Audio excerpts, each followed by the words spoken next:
Some of you may have heard that the Disney Corporation is responsible for at least one real-life ghost town. Disney built the Treasure Island Resort in Baker's Bay in the Bahamas. It didn't start as a ghost town. Disney's cruise ships would actually stop at the resort and leave tourists there to relax in luxury. This is a fact. Look it up. Disney blew $30 million on the place. Yes, $30 million. Then they abandoned it. Disney blamed the shallow waters, too shallow for their ships to safely operate, and there was even blame cast on the workers, saying that since they were from the Bahamas, they were too lazy to work a regular schedule. That's where the factual nature of their story ends. It wasn't because of sand, and it obviously wasn't because of foreigners are lazy. Both are convenient excuses. No, I sincerely doubt those reasons were legitimate. Why don't I buy the official story? Because of Mowgli's palace. Near the beachside city of Emerald Isle in North Carolina, Disney began construction of Mowgli's palace in the late 1990s. The concept was a jungle-themed resort with a large, you guessed it, palace in the center of the whole thing. If you're unfamiliar with the character of Mowgli, then you might better remember the story of the Jungle Book. If you haven't seen it anywhere else, you would know it as the Disney cartoon from decades past. Mowgli is an abandoned child in the jungle, essentially raised by animals, and simultaneously threatened/pursued by other animals. Mowgli's palace was a controversial undertaking from the start. Disney bought up a ton of high-priced land for the project, and there was actually a scandal surrounding some of the purchases. The local government claimed eminent domain on people's homes, and then turned around and sold the properties to Disney.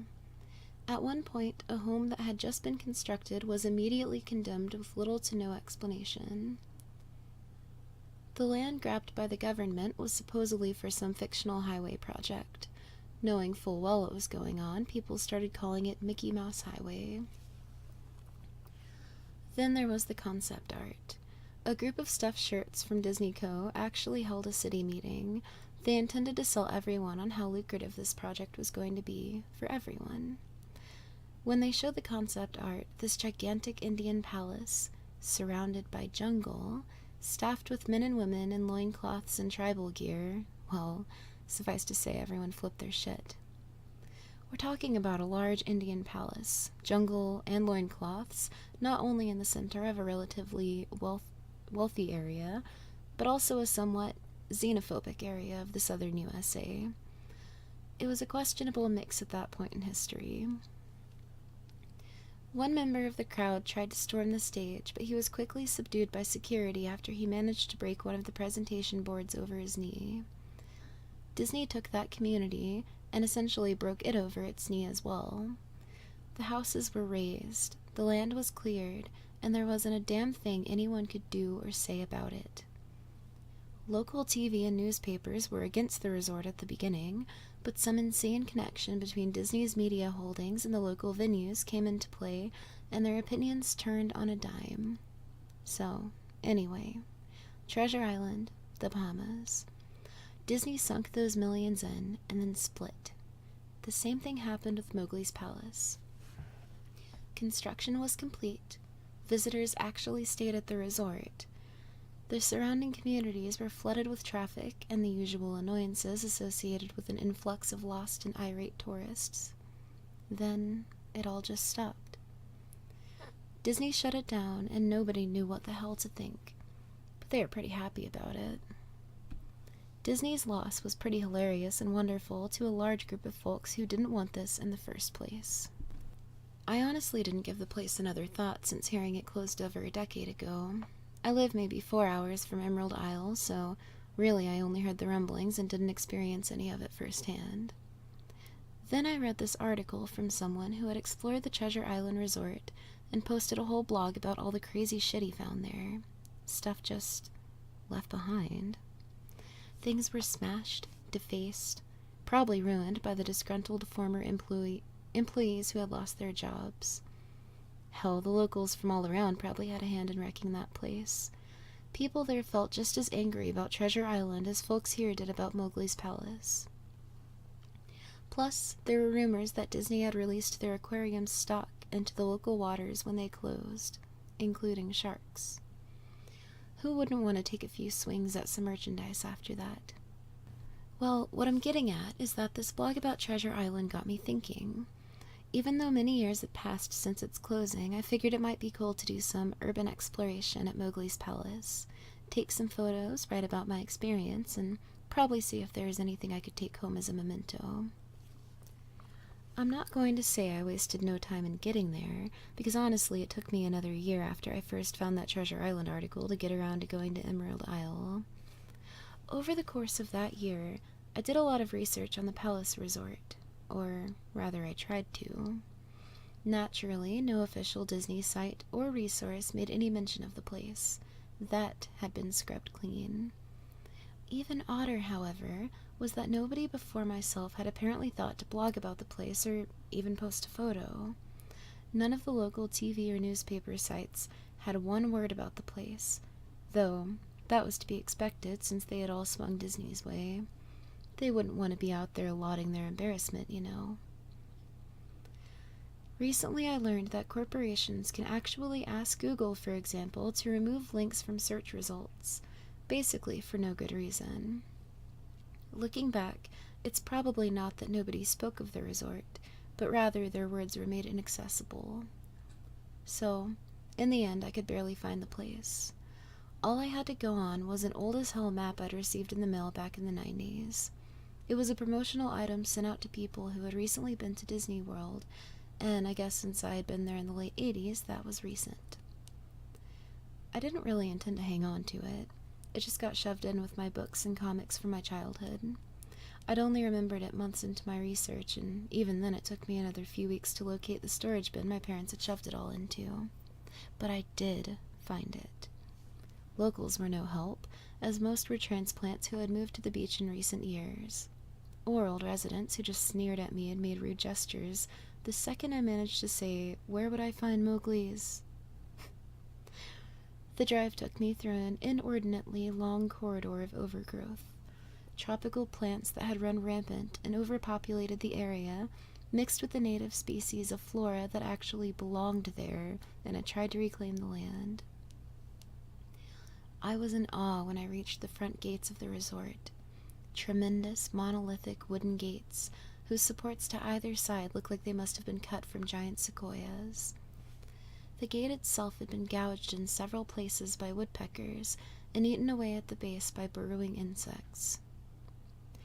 Hanging on the gate was a sheet of metal, some random scrap, with hand-painted letters scrawled in black, "Abandoned by Disney."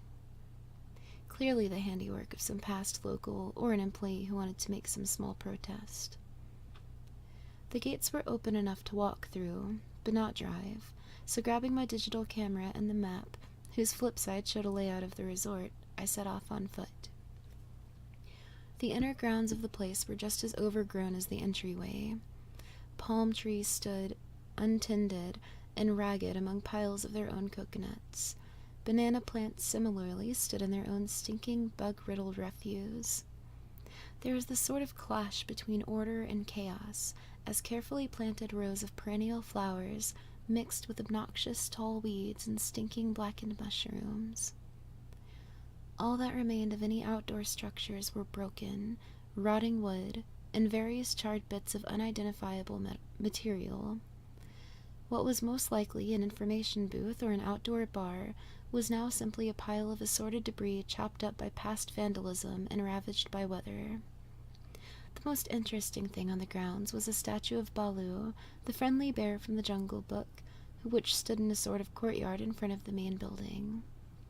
He was frozen in a jovial wave toward no one, staring into empty space, with a silly, toothy grin as bird shit covered whole swaths of his fur, and vines ensnared his platform. I approached the main building, the palace, only to find the outside of the building covered in graffiti where the original paint hadn't peeled away. The front doors weren't just open, they had been taken off their hinges and were stolen. Above the front doors, or the gaping maw where they had been, someone had once again painted, "Abandoned by Disney." I wish I could tell you about all the awesome stuff I saw inside the palace. Forgotten statues, abandoned cash registers, a full-fledged secret society of homeless bums. But no. The inside of the building was so stark, so bare, that I actually think people had stolen the molding off the walls. Anything that was too big to steal, counters, desks, giant fake trees, they were all resting amid this empty echo chamber that amplified my every step like a slow rat-a-tat of a machine gun. I checked the floor plan and headed to all the locations that might seem in any way interesting. The kitchen was as you'd imagine, an industrial food prep area with all the appliances in space, no expenses spared. Every glass surface was broken, every door knocked off its hinges, every metal surface kicked and dented. The entire place smelled like very old piss. The huge refrigerator, not even remotely cool now, had row upon row of empty shelf space. Hooks hung from the ceiling, probably for hanging cuts of meat, and as I stood inside for a moment, I noticed they were swinging. Each hook swung in a random direction, but their movements were so slow and small that it was almost impossible to see. I figured it had been caused by my footsteps, so I stopped one from swinging by clutching it in my fist, then carefully letting it go. But within seconds, it started to swing once more. The bathrooms were in much the same state as the rest of the place. Just like the Treasure Island Resort, someone had methodically smashed each porcelain commode with coconuts and other implements. There was about a half-inch of rancid, stinking, stagnant water on the floor, so I didn't stay there for very long. What's odd is that the toilets and the sinks, and the bidets in the ladies' room, yes, I went there, all dripped, leaked, or just ran freely. It seemed to me that they would have shut the water off long ago. There were plenty of rooms in the resort, but naturally I didn't have time to look through them all. The few I did peer into were similarly wrecked, and I didn't expect to find anything there. I thought there was actually a television or radio in one room, as I really think I heard a quiet conversation coming out. Though it was like a whisper, probably my own breathing echoing in the silence, or just another case of the sound of flowing water playing tricks on the mind, this is what it sounded like. 1. I didn't believe it. 2. Short, unknown reply. 1. I didn't know that. I didn't know that. 2. Your father told you. 1. Unknown reply, or possibly just weeping. I know, that sounds ridiculous. I'm just telling you what I experienced. Why I thought there might have been something running in that room, or worse, some vagrants who had holed up there and probably would have knifed me. At the front doors of the palace again, I figured I hadn't found anything of note and had wasted the trip up. As I looked out the door, I noticed something interesting in the courtyard that I had apparently missed. Something that would give me at least one thing to show for all of my trouble, even if it was just a photograph. There was a lifelike statue of a python, maybe 80 feet long, coiled up and sunning itself on a pedestal right in the center of the area. It was almost time for the sun to start setting, so the light fell onto the object in the perfect way for a photograph. I approached the python and snapped a photo. Then I stood on my toes and snapped another. I moved closer again to get the detail of its face. Slowly, casually, the python lifted its head, looked directly into my eyes, turned and slithered off the pedestal, across the grass, and into the trees. All 80 feet of it. Its head long disappeared into the woods before its tail even left the sunning spot. Disney had released all their exotic animals onto the grounds. Right there on my floor plan map was the reptile house. I should have known. I had read about the sharks at Treasure Isle, and I should have known they'd done this. I was dumbfounded, just utterly stupefied. My mouth must have been hanging open for the longest time before I came back down to earth and snapped it shut. I blinked a few times and backed away from where the snake had been, back toward the palace. Even though it was totally gone, I still wasn't taking any chances and backed my way into the building. It took a few deep breaths and slaps to my own face to get myself right in the head again after that. I looked for a place to sit down as my legs were feeling a bit like jelly at this point. Of course, there was no place to sit down unless I wanted to recline in the broken glass and dead leaf carpet or haul myself up onto a desk of questionable reliability. I had seen some stairs near the palace's lobby and decided to go have a seat there until I felt better. The staircase was far enough away from the front of the building to be relatively clean, save for a startling accumulation of dust. I pulled a wedge of metal off the wall, once again painted with the "Abandoned by Disney" motto I'd become accustomed to. I placed the wedge on the stairs and sat on it to keep at least somewhat clean. The stairway led downward, below ground level.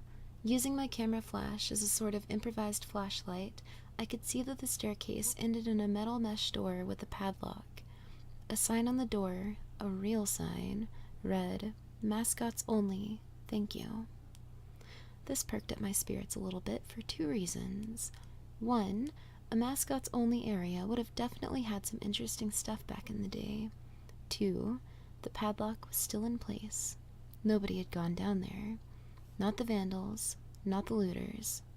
Nobody. This was the one place I could actually explore and perhaps find something interesting to photograph or wantonly steal. I had come to the palace essentially agreeing with myself that it was okay to take anything I wanted because, hey, abandoned. It didn't take much to bust the lock. Well, actually that's wrong. It didn't take much to bust the metal plate on the wall that the padlock was hooked to. Time and decay had done most of the work for me, and I was able to bend the metal plate enough to pull the screws out of the wall, something nobody else had apparently thought of, or hadn't been able to do at the time. The mascots only area was a startling and very welcome change from the rest of the building I'd seen.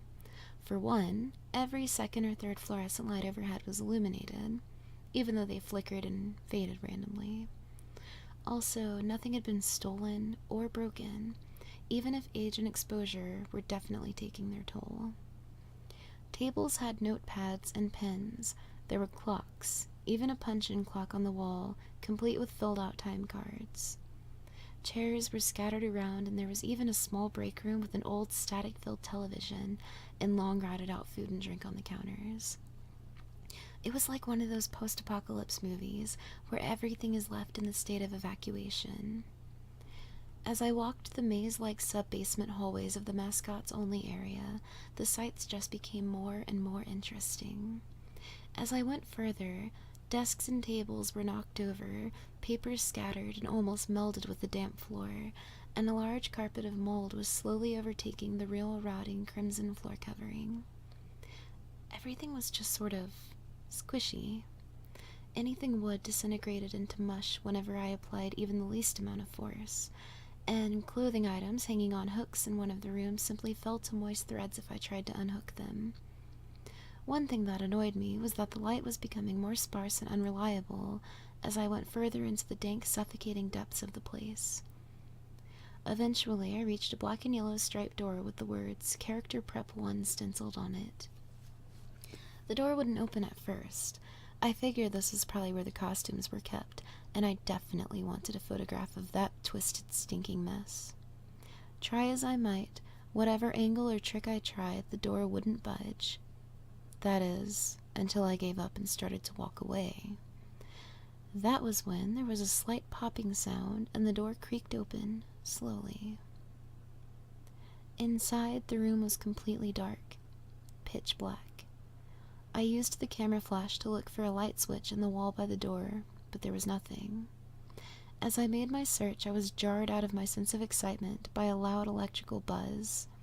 Rows of lights overhead suddenly flashed to life, flickering and fading in and out like the rest I had passed. It took a second for my eyes to adjust, and it seemed like the light was going to just keep getting brighter until all the bulbs exploded. But just when I thought it would reach that critical stage, the lights dimmed a bit and steadied. The room was exactly as I'd pictured it. Various Disney costumes hung on the walls, fully put together like strange cartoon cadavers hung from invisible nooses. There was an entire rack of loincloths and native clothes on hangers towards the back. What I found odd, and what I wanted to photograph right away, was a Mickey Mouse costume at the center of the room. Unlike the other costumes, it was lying on its back in the center of the floor like a murder victim. The fur on the costume was rotten and shedding, creating bare patches.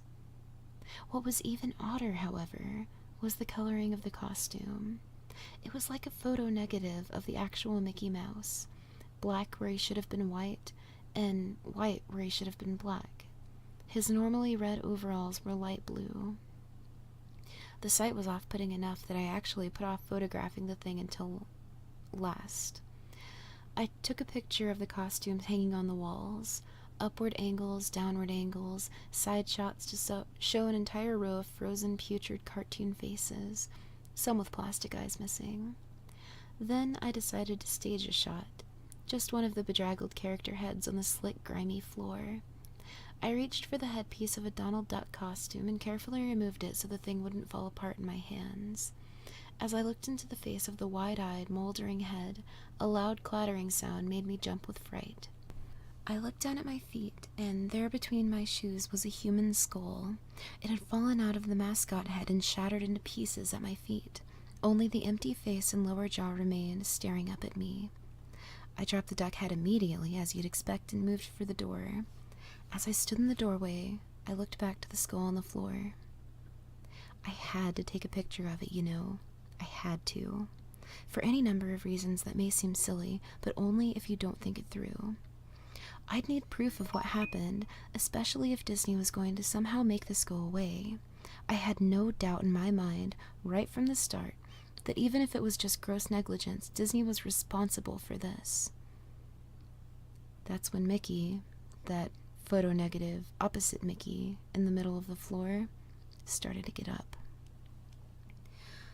First sitting up, then climbing to its feet, the Mickey Mouse costume, or whoever was inside of it, stood there at the center of the room, its fake face just staring directly at me as I mumbled, "No," over and over and over. With shaking hands, a violently thrashing heart, and legs that had once again turned to jelly, I managed to lift the camera and aim it at the opposite creature now quietly sizing me up. The digital camera screen displayed only dead pixels in the shape of the thing. It was a perfect silhouette of the Mickey costume. As the camera moved in my unsteady hands, the dead pixels spread, marring the screen wherever Mickey's outline moved to. Then the camera died, went blank and quiet and broken. I raised my eyes once again to the Mickey Mouse costume. "Hey," it said in a hushed, perverted, but perfectly executed Mickey Mouse voice. "Want to see my head come off?" It started to pull at its own head, working its clumsy, glove-clad fingers around its neck, with clawing, impatient movements similar to a wounded man trying to pull himself free of a predator's jaws. As it worked its digits into its neck, so much blood. So much thick, chunky, yellow blood. I turned away as I heard a sickening tearing of cloth and flesh. Only cared about getting away. Above the doorway out of this room, I saw the final message clawed into the metal with bone or fingernails. Abandoned by God. I never got pictures out of the camera. I never wrote the blog entry about it. After I ran from that place, fled for my sanity, if not for my very life, I knew why Disney didn't want anyone to know about this place. They didn't want anyone like me getting in. They didn't want anything like that getting out.